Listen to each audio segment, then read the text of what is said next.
Donc je reviens sur le verger et les poules.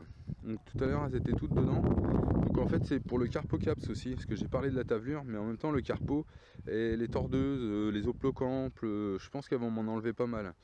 Donc là, calculer en verger loisir le bilan sur les carpos, il faudrait vraiment compter le nombre de pommes qui sont atteintes du carpo pour comparer et tout ça.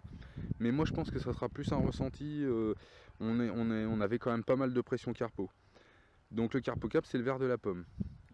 Donc je vous mettrai le cycle, la photo du cycle du carpo, le sol, dans le sol d'hiver, après en papillon, elle trouve le mâle, la femelle trouve le mâle, et la femelle pond sur la pomme, et après le ver rentre dans la pomme.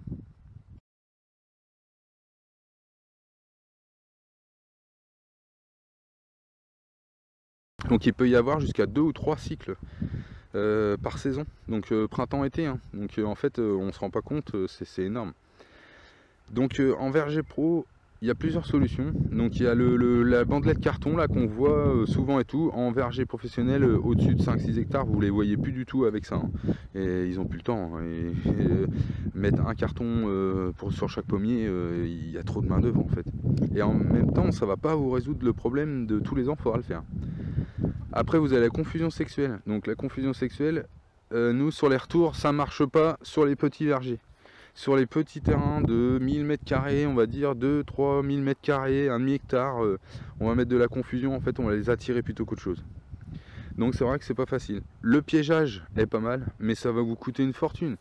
Quand je vois les prix du piégeage avec les petits modules, le triangle, les produits, en plus est-ce que vous allez pouvoir avoir accès aux produits, donc moi en fait je mets rien du tout, à part ma petite bouteille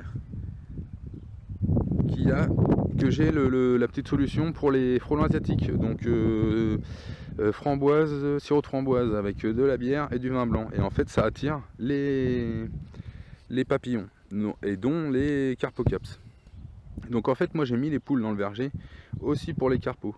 Les carpos, je pense qu'il y aura une réduction de carpos, c'est obligé. L'année prochaine, quand ils vont redescendre des pommes, elles seront là, elles auront plus de pression. Là, quand ils vont commencer à sortir, c'est pareil, le sol se réchauffe. Je me souviens plus exactement de la température, il faudra que je retrouve ça sur mes fiches. Mais en fait, à une certaine température, tout le monde commence à sortir du sol. Donc elles sont là, hein, sont là toute la journée, hein. Donc quand on voit la pression qu'il y a au niveau du sol, je suis quasiment sûr que j'aurai moins de carpos. Et ça, je pense que c'est une solution plus viable à long terme, parce que les poules vont avoir un impact sur les carpocaps. J'en aurai tout le temps, je suis d'accord, c'est quasiment impossible, je suis sûr, de les enlever. En plus c'est la nature et il faut que tout le monde soit content, parce que le carpocaps, il doit bien avoir quelqu'un qui doit être intéressé pour manger ça. Et heureusement je pense qu'il est là, parce que il doit servir à quelque chose, c'est obligé, hein.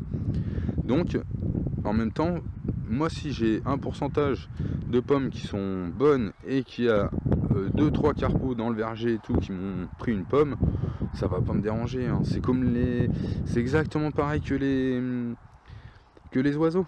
Vous mettez des oiseaux, vous avez des piqûres sur les fruits. Ben, mais combien de chenilles ils ont mangé?